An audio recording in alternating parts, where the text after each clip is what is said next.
Toxic masculinity. Dr. Simone Simone Gold. Dr. Simone Gold speaks out about having the FBI storm her home. Yeah, so this woman, she was one of these doctors who was coming out and saying, "Look, I think hydroxychloroquine might be a good thing to keep trying. I remember. I don't think masks work very well. I think the lockdowns are a mistake." She was saying all this stuff, and she became a sort of enemy of the state, an enemy of the Democrats anyway. And so she's been on a podcast the other day, and she's talking about how, well, you know what? I'm going to let her say it. I found the video clip, so let's just let her say it. I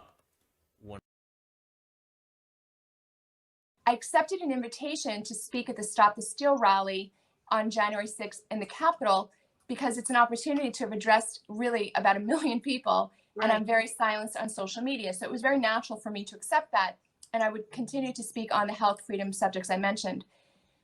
So that's actually why I was in the Capitol, because people said, why was I there? I was there because I was an invited speaker. When I arrived at the location with many other people, the speakers were all canceled. That's inexplicable to this day. There was a lot of people on the side I was on. I've seen some of the videos that people have taken, but the side I was on was completely peaceful. It's the west side steps, and it was completely peaceful. It was kind of joyful. People were like, back the blue, and just kind of in a positive, upbeat mood. People were praying and singing. And from my perspective, it was peaceful, and I didn't see any violence until later when I saw some stuff on TV. But I was an invited guest, and all the speakers were canceled. That's physically why I was there.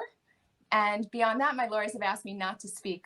What I can say about the process since then is that I was paid a visit by the FBI in a Roger Stone kind of takedown moment, which is quite uncalled for. If anybody wanted to get a hold of me, they could have picked up the phone and called. I'm very easy to find. But there were literally 20 guys with guns blazing, broke down my door. I did not know that.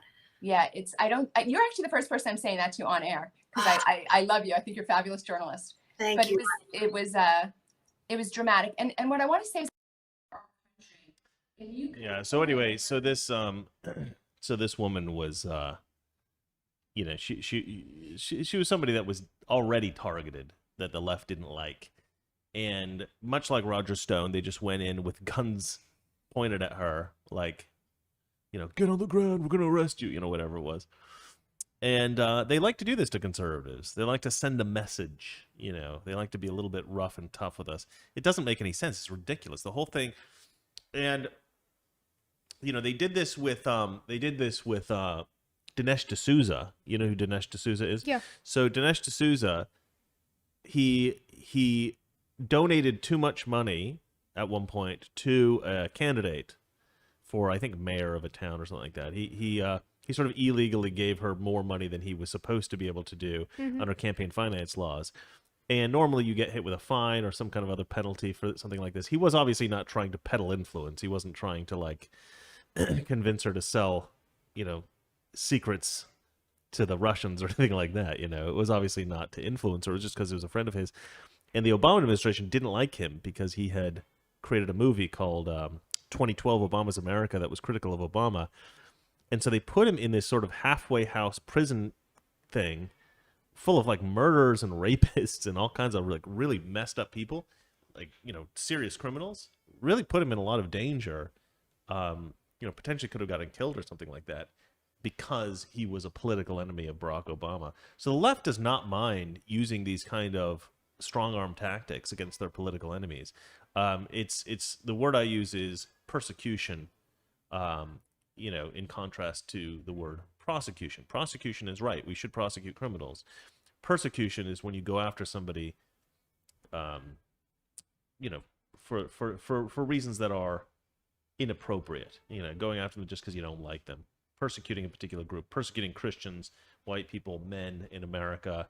We're always talking about that kind of thing. So that's persecution versus prosecution, which is what you should be doing. Anyway, so that was a little bit rough. I felt like, we need people in America. We need people to be able to say things that other people maybe don't want to hear or don't believe. Because, look, she may be wrong about some of the stuff she's saying, but she may also be right about some of the stuff she's saying.